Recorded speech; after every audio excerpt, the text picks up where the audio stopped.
We just had a useful discussion following up on the task force meeting that I had last week, as well as a number of conversations that we've had with various stakeholders in the wake of the tragic events that we've seen over the last couple of weeks. Obviously, the loss of 3 more police officers in Baton Rouge over the weekend. 3 of them still wounded, 1 critically wounded, and we're praying for him as we speak. Right on the heels of Dallas indicates the degree to which it is very important for us to do everything we can to help police officers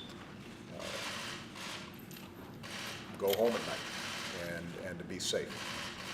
And as I said the other night, it's a reminder of the extraordinary risks and dangers that they are taking every single day to protect us and our way of life.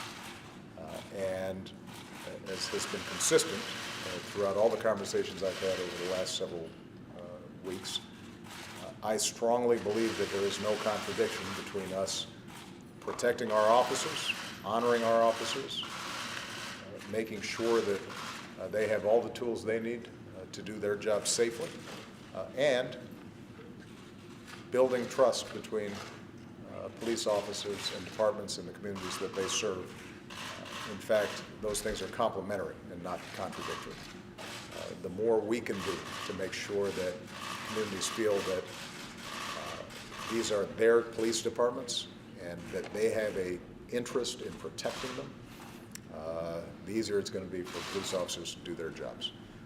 The good news is that thanks to the leadership of Attorney General Lynch, FBI Director Comey, as well as Secretary Jay Johnson at DHS, we do have a toolkit of best practices, of training, of resources and equipment that can help police departments protect their officers, make sure that they can do their jobs, but we're going to have to do more than we already are doing.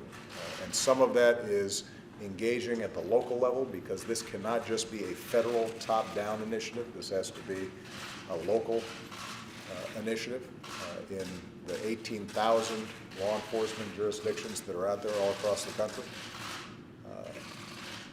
And it also has to be resourced.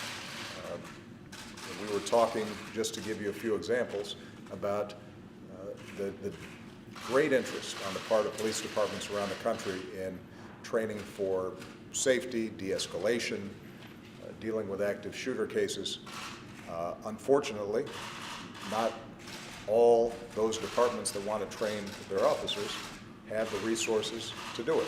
And the Justice Department has programs that can be made available, but we don't have enough coverage, not as much as we'd like. Something as basic as bulletproof vests. Large numbers of departments do have bulletproof vests for all their officers on patrol, and in situations where there's significant risk, but there are a number of places where they're still short of bulletproof vests. That can make a difference. And so my intention over the next several months, as long as I'm in this office, is to continue to look at best practices, figure out what's working well, listen to our police departments and how we can help them, engage the community, build up trust. What kind of equipment do they need? What kind of training do they need? What kind of recruitment strategies do they need? And then to do everything we can to convene all parties concerned, including Congress, to make sure that they can get those resources. And we are going to continue building off the task force report and the meeting that we had last week to encourage the kinds of conversations between police departments and communities so that we can incorporate, as part of a strategy to make the lives of police officers safer,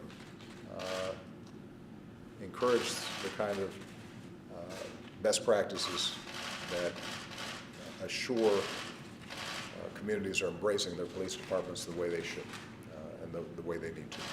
So I appreciate the efforts that have already taken place. We've got a lot more work to do.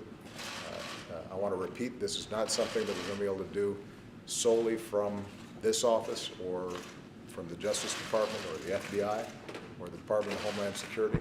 This is something that's going to have to be bottom up and not just top down. But the fact that in the wake of this tragedy, we've seen over the course of several weeks much more constructive conversations and the offering up of very concrete recommendations and suggestions for how we can do better is encouraging. All right? Thank you very much, everybody.